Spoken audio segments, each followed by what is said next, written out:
Yan, ito yung other side ng ano. Yan. Yan. So, naka-trim na yan. Wala ka na makitang mga shiplap dyan. Na, ano, so, naka-trim na siya. So, yan.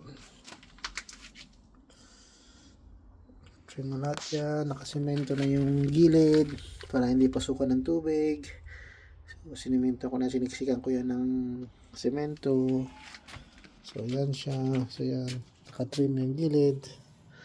O, diba? Looking tidy. You know. So, then dito, gilid yan. Puro sealed na yan. Hindi mo na makita sa gilid. Yan. So, ngayon, may kulang akong 2 piraso na same length. Pero kasi marami kong off-cuts. So, hindi ko na kailangan bumili. So, nag-design na lang ako ng para siyang kabilaan. Yan. Nag-design na lang yan. So, sealed para watertight. So, yan o. So, may design sa ibabaw. Hindi halata na kulang sa shiplap. Pero, gawa ng paraan para magka-design lang siya sa ibabaw. Hindi naman halata, di ba? Yan. Design lang yan. Design.